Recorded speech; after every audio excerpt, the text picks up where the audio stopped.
Gentleman from Ohio, Congressman Turner. Thank you, Mr. Chairman. I want to thank you, Mr. Paulson, for being here and your description of the environment in which you were in and your actions. You know, it's interesting. When we have hearings, we basically try to do two things in hearings. Find out what happened and find out, should it have happened? Why did it happen? Is this the appropriate action? That's the oversight.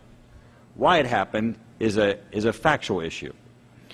Now, on the factual side, what we hear from you is that you don't deny that you told Mr. Lewis, don't renegotiate and don't back out. You disagree as to whether or not it was an actual threat for his removal being the consequences, but you told him, don't renegotiate, don't back out. And the why, you say, is because for the American people, you believe it was irresponsible, that the interest of the shareholders of the Bank of America were the interest of the nation, which the financial markets were at risk, and apparently $12 billion is not material for you to believe that a material change had occurred, and you cite your vast experience. Now, you also say that you have taken actions, that there's been removal before. You cite the actions of Fannie, Freddie, and AIG on removal. Those were so different. You had failures of organizations. You didn't have just merely a business deal that was going forward. So they're really not comparable. I mean, I don't think you have an instance where you can provide us that's comparable, where there's a threat from the Treasury Secretary for the purposes of removal of a CEO for a business transaction to go forward, unless there are other threats that you put forward that we're not yet aware of. Now, the thing about your vast experience that just really strikes me is that you really have no exact science with your vast experience. You cite the impact on the markets, your view of this deals, the impressions of how the markets might have an impression, which is not a science. There is no accounting problem from which you made your decision. There is no data point from which you made your decision. And with all the responsibilities that you had, which apparently somewhere around that time include skiing, there was no way that you could have been up to speed on the economics, the due diligence, the specifics, or the details of this deal, to the extent of someone to intervene enough to say, do not renegotiate this deal and do not back out. Now, I agree with Representative Lynch. I absolutely believe that you misled Congress. And I want to take you back to a meeting that you had with Cheney, yourself, Mr. Paulson, and Bernanke, where you came before the Republican conference to explain your $700 billion bailout deal, which I voted against.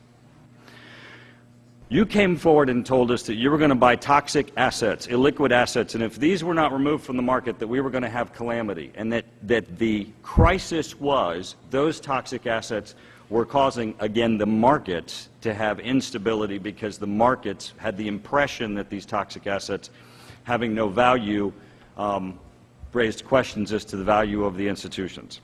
I thought it was a crock then, and I voted against it. And then you turned completely away from the toxic assets, and I believe that you were misrepresenting Congress. I don't think it was an issue of just asking for flexibility. I also voted against it because the deal was you didn't tell us who was going to get the money. You didn't tell us what the money was going to be used for. You didn't tell it was how much. And the part that was crucial to me is that you didn't step forward and say, these are the changes that need to be made in our regulatory systems and the laws to make certain that this never happened again. Now, the other thing that was important to me is that I believed that we were about to participate in the largest theft in history. I come from Ohio, ground zero for the mortgage foreclosure crisis. So when you were standing in front of us asking for $700 billion of taxpayers' money to bail out what you called toxic assets for these mortgage-backed securities as a result of the mortgage foreclosure crisis and the credit default swaps, I realized that you were asking me to give taxpayers money to bail out these people who I believe were systematically defrauding my community and the people who were buying houses and refinancing their houses with overvaluations. And I had a great concern, as did my community, that the underlying collateral for these mortgage-backed securities was not there. And that's ultimately what took down the valuation of those mortgage-backed securities.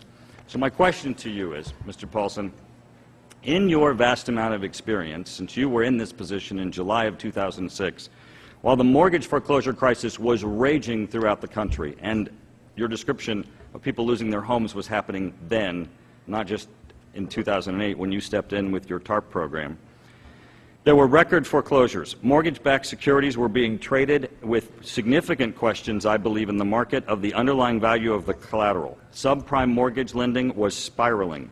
Refinances were increasing based on inflated and escalating property values. Where was your vast experience then, and what do you believe we should have done in 2006 to have stopped this? Well, first of all, if you are making the comment that I did not see this crisis coming to the extent it came, you're absolutely right. Okay, I like many others, underestimated this then, number one. But what I did do very shortly on arriving was began preparing for a financial crisis. I began meetings with the President's Working Group on preparations, number one, and number two.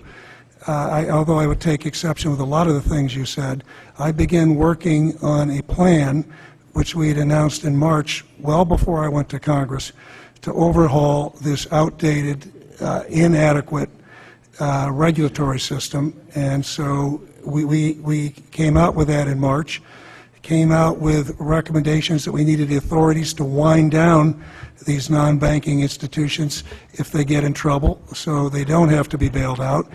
The only other thing I would say to you was, I am not disputing the fact that when Ben Bernanke and I came to Congress, we understood that illiquid assets, because illiquid assets were at the heart of the problem in the financial institutions. That was at the heart of the problem. That was a major cause for the losses, for the illiquidity, and so our approach was to buy those illiquid assets. That was our primary approach. And we learned, and as the situation began to crumble all around the world, and it was so clear we had to move quickly, we needed to change gears. And I made the decision that when the facts change, you need to move quickly and change. And I'm just saying, the only point I was trying to make wasn't to say we didn't come to Congress and ask for illiquid assets, but thank goodness when we came to Congress, we also asked to have some flexibility, and Congress gave us the flexibility. And so, and the last point I would make is the people I care about are the same ones you care about. The American people, the people that are going to lose their jobs. And the tragedy is they didn't create the problem. It are the big banks that created the problem. It's a whole lot of, the problem was created not by them, but they would be the one that would pay the greatest penalty if there was a collapse. Right. And so that was what I was working for. The gentleman's time has expired. I now yield 5 minutes to the gentlewoman from